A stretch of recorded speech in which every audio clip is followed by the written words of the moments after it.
क्या आप जानते हैं, महाभारत में कुछ ऐसे राज हैं जो इतिहास ने छुपा लिए और समय भी भूल गया।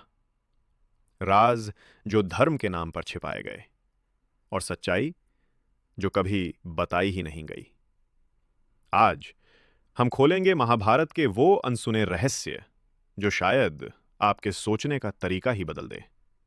महाभारत के अंत में जब युद्ध खत्म हुआ और कुरुक्षेत्र की भूमि पर सिर्फ राख बची थी, तब एक योद्धा जिंदा था, अश्वत्थामा।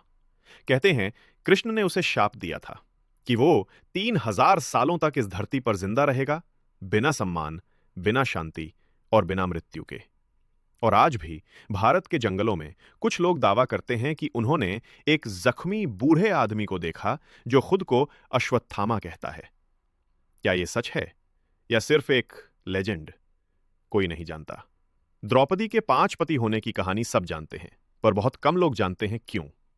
दरअसल अपने पिछले जन्म में द्रौपदी ने भगवान शिव से एक आदर्श पति मांगा था, लेकिन उसने एक बार नहीं 5 बार वही इच्छा दोहराई। शिव ने वरदान दिया, तेरी इच्छा पूरी होगी, पर एक जीवन में नहीं, एक ही जन्म में 5 पतियों के रूप में। यानी द्रौपदी का 5 पति होना कोई पाप नहीं था, वो उसके पिछले जन्म की इच्छा का परिणाम था। कर्ण वो योद्धा जिसे इतिहास ने दुर्भाग्यशाली नायक कहा। पर क्या आप जानते हैं, कर्ण अर्जुन का सगा भाई था?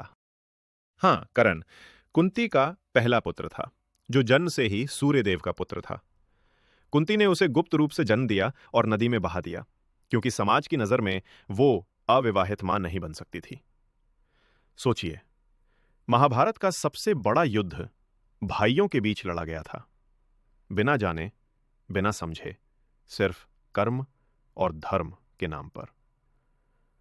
कुरुक्षेत्र आज हरियाणा में एक जगह है, पर पुराने ग्रंथों के मुताबिक वो मनुष्य और देवताओं के बीच की एनर्जी फील्ड थी। कहा जाता है वहां धरती का मैग्नेटिक पुल इतना शक्तिशाली था कि युद्ध के समय हर योद्धा की सकारात्मक या नकारात्मक ऊर्जा वहीं नष्ट या प्रकट हो जाती थी। यानी महाभारत सिर्फ एक युद्ध नहीं था, वो spiritual energy versus human greed की लड़ाई थी। तो दोस्तों, महाभारत सिर्फ एक कहानी नहीं, एक मिरर है जो हमें दिखाती है कि सही और गलत का फैसला कभी इतना आसान नहीं होता। हर किरदार अपने सच के साथ जी रहा था और हर सच एक राज के पीछे छिपा था। अब सवाल यह है, क्या इन राजों में सिर्फ अतीत की कहानी है, या आज भी हम उसी महाभारत को किसी नए रूप में जी रहे हैं?